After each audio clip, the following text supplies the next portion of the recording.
Sorry, I had to pause it. So I'm back on page 235 after halfway down the page after it said window.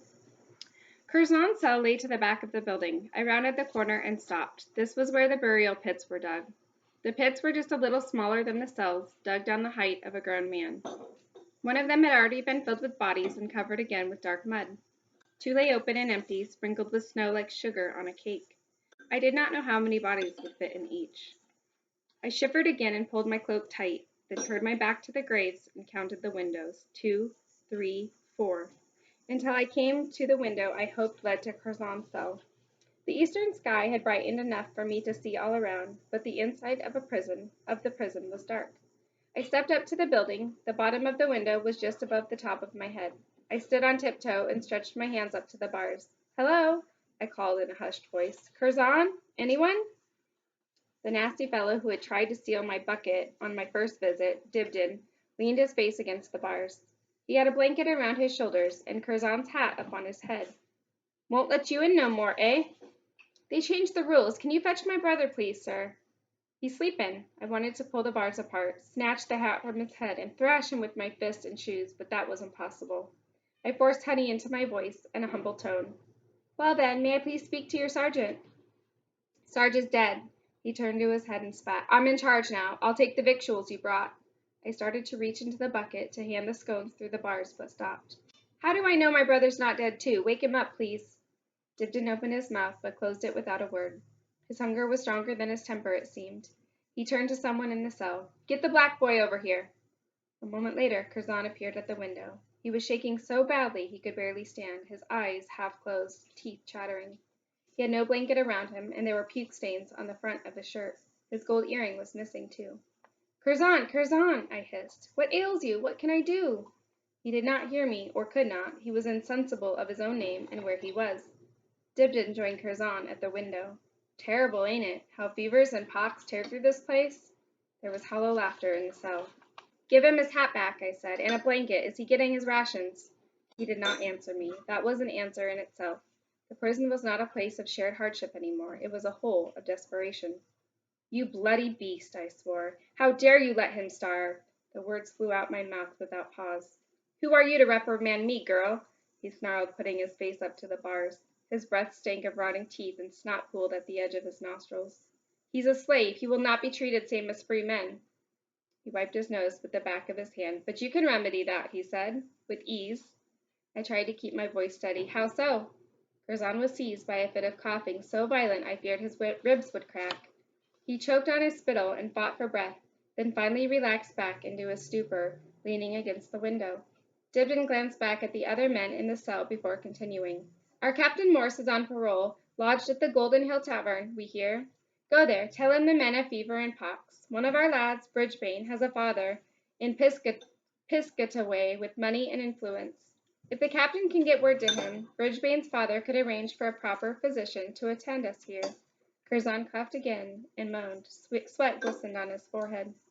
"And the doctor would see to my brother," I said. Dibdin hesitated, then gave a nod. "Aye." "And he gets a blanket and food." Dibdin said something to a man I couldn't see. A blanket appeared on Curzon's shoulders. Curzon clutched it around himself. "And his hat." My voice was ice. Dibdin removed the hat and placed it on Curzon's head. "Lay him down," he instructed, "on the rushes, not the bare floor." Someone helped Curzon away from the window. I had no choice. I handed the jam-covered burnt scones up to the window. Dibdin stuck the first one in his mouth, then passed the others to the men, who suddenly crowded the window. "If he dies, you'll not see me again," I warned. "Understand?" he said. "Understood," he said. I found Captain Morse carrying out rubbish for the tavern keeper. He was a well-fed man, wearing the brown coat trimmed with white that signified he was a prisoner of war. There was a big gap between his front teeth, but they looked clean enough. He joined me in the shadows of the alley and listened as I quickly explained my mission. "I'll try to get word to Bridgebane's family tonight. It is against all the laws of war to treat prisoners so badly." He paced angrily. "How often can you stop here?" "Every morning." "Good. Tell Dibdin I'll see what I can do to ease their suffering, though I fear it will not be enough." "My brother is among the prisoners," I said. "He's ill. Can I see to it that he is given his share of whatever Bridgebane provides?" "I surely will. Your brother was calm and brave during the final battle. He's a true soldier." The crow of a rooster interrupted him. The sun was Sorry, the sun was fighting through the leaden clouds. I picked up the buckets. I have to hurry, he nodded. Thank you for your help. My apologies, but I do not know your name. I am called Sal. Do you carry a last name as well, Sal? I hesitated. According to Madam, my surname was Lockton, but it tasted foul in my mouth. I shook my head. He smiled. Just Sal, then. Good day to you, just Sal.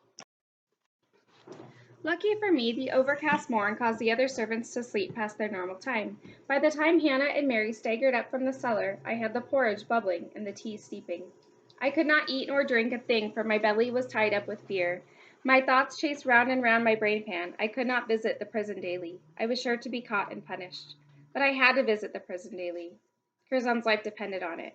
But someone would see me and was sure to remember the mark on my face. Word would get back to Madam, and she would tell Colonel Hawkins, and he would set someone to follow me, and Captain Morse would be flogged for passing on messages, and the prisoners in Curzon's cell would all be hung and burned in the pit. When I thought what they might do to me, I ran to the necessary and had me a good puking. But the next day, I made my way up there again, food for the prisoners, water for the Locktons, and every once in a while, a message to the gap-toothed man in the brown coat at the Golden Hill Tavern. A few nights later, there was a terrible hullabaloo between Madam and the master when he announced at supper that he was planning to travel on the next ship to London. He would carry messages to Parliament, conduct his own business, and likely return to New York by the summer. Madam was not pleased.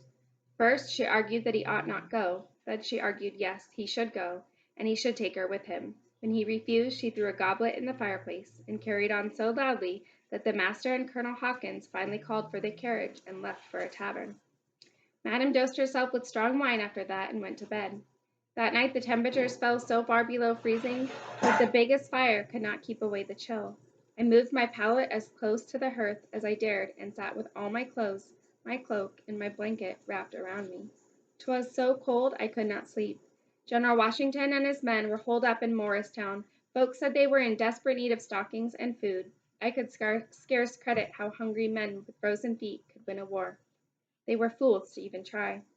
I waited as the clock first chimed 11 times, then 12, watching the firelight and trying not to ponder. When I got up to add wood to the fire, my feet wandered themselves to the pantry, and my hands pulled the loose board there.